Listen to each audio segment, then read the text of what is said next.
प्रिय विद्यार्थियों, सभी को सुप्रभात। मैं सुबुद्धि सिंह कसाना, सहायक आचार्य राजनीति विज्ञान, स्वर्गीय राजेश पायलट, राजकीय महाविद्यालय बांदीकुई।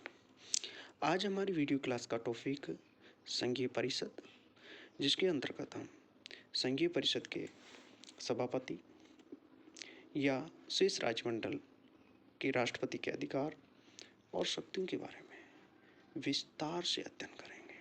गत वीडियो क्लास में हमने संघीय परिषद की रचना के बारे में विस्तार से वर्णन किया। आज हम संघीय परिषद के अध्यक्ष और शेष राजमंडल की राष्ट्रपति के अधिकार और शक्तियां पढ़ेंगे। स्विस राष्ट्रमंडल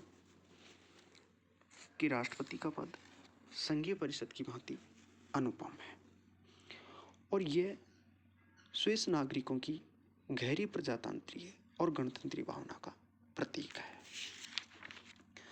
अपनी गहरी प्रजातांत्रिक भावना के कारण ही उसके द्वारा कार्यपालिका शक्ति एक व्यक्ति को प्रदान न कर एक समिति को प्रदान की गई है और समिति के अध्यक्ष अर्थात राज्यमंडल के राष्ट्रपति को किसी भी रूप में उच्च स्थिति प्राप्त नहीं है। प्रसिद्ध राजनीतिक विचारक लावेल के शब्दों में यह साधारण रूप से राष्ट्र की कार्यपालिका समिति का अध्यक्ष होता है और इस कारण वह ये जानने का प्रयत्न करता है कि उसके साथी क्या कर रहे हैं और वह राज्य के नाम मात्र के अध्यक्ष के औपचारिक कृत्यों को पूरा करता है।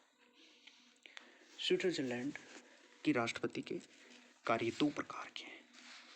पहला, राज्यमंडल के राष्ट्रपति के रूप में एज प्रेसिडेंट ऑफ कॉन्फेडरेशन के रूप में। दूसरा, संघीय परिषद के सभापति के रूप में as chairman of the council के रूप में। सबसे पहले हम राज्यमंडल के राष्ट्रपति के रूप में उसके कार्य पढ़ेंगे।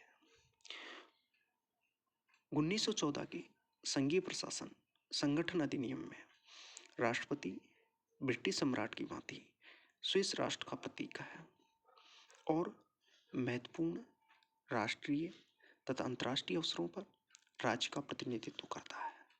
वह विदेशी राजदूतों का स्वागत करता है और उनके परिचय पत्र स्वीकार करता है।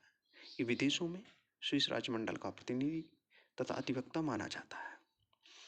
संघीय सभा द्वारा पारित विधेयकों पर वह अपने हस्ताक्षर करता है, किंतु ये एक औपचारिकता मात्र है और उसे कोई विशेष अधिकार प्राप्त नहीं है।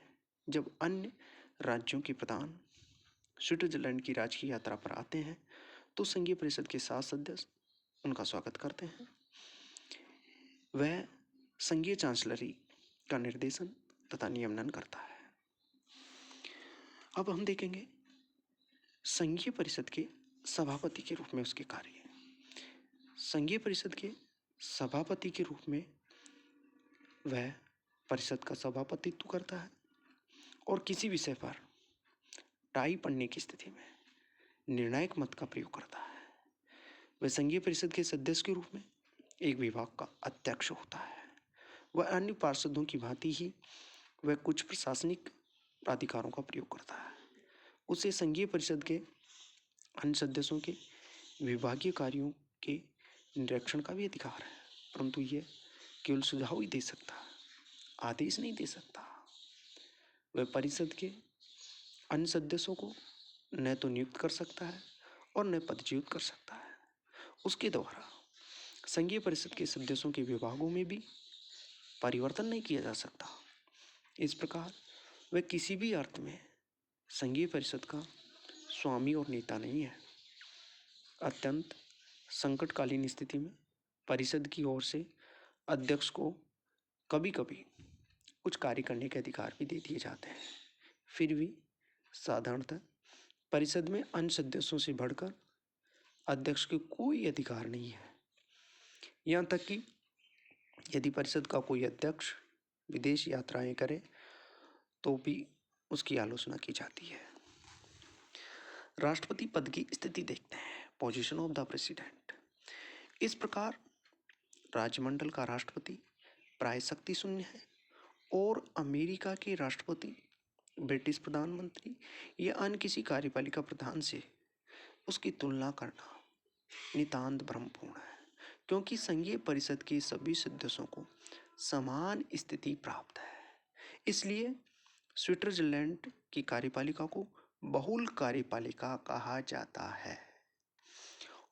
और क्योंकि अध्यक्ष पद के कोई विशेष अधिकार नहीं है, इसलिए हैंस हुबर के शब्दों में कहा जाता है कि राजमंडल का कोई अध्यक्ष नहीं है, उसे अपने सहयोगियों की अपेक्षा कुछ वरीयता दी जाती है, लेकिन वरीयता मात्र औपचारिक है।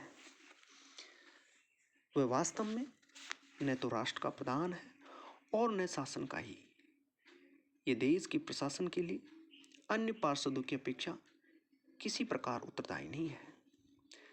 हम रैपार्ड के शब्दों में कह सकते हैं कि उसके पद का कोई राष्ट्रीय महत्व नहीं है, उसका न तो कोई विशेष अधिकार है न कोई विशेष प्रभाव है।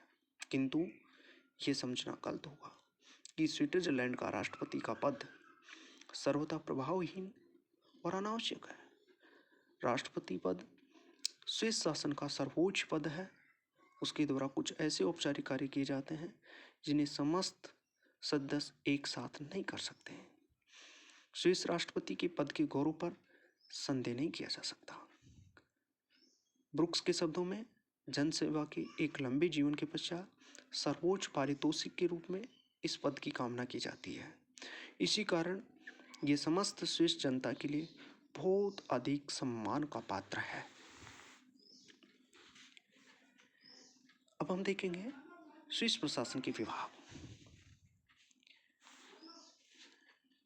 भारत, ब्रिटेन आदि देशों में प्रशासनिक विभागों की संख्या निश्चित नहीं है, लेकिन स्विट्जरलैंड में यह संख्या निश्चित है।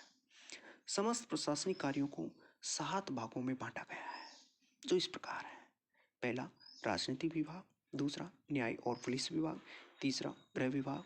चौथा, सेना विभाग। पांचवा, वित्त और प्रशुल्क विभाग। छठा, सार्वजनिक अर्थ विभाग। और सातवां, डाक और रेल विभाग।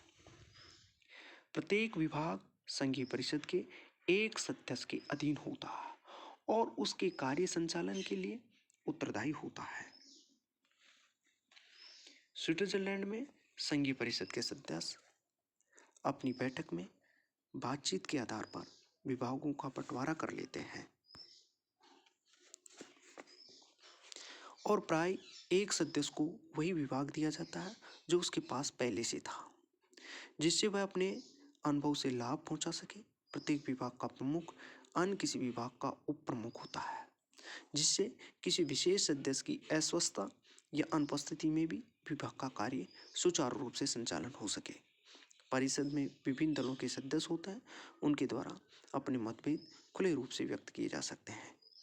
अब देखते हैं कार्य प्रणाली। संघीय परिषद साधारणतः सप्ताह में 2 बैठकें होती हैं। परिषद की कार्रवाई गुप्त होती है। परिषद के द्वारा कोई भी कार्य किए जा सके, इसके लिए कम से कम 4 सदस्यों की उपस्थिति आवश्यक है। निर्णय के लिए उपस्थित सदस्यों का बहुमत आवश्यक है। मत हाथ उठाकर किए जाते हैं।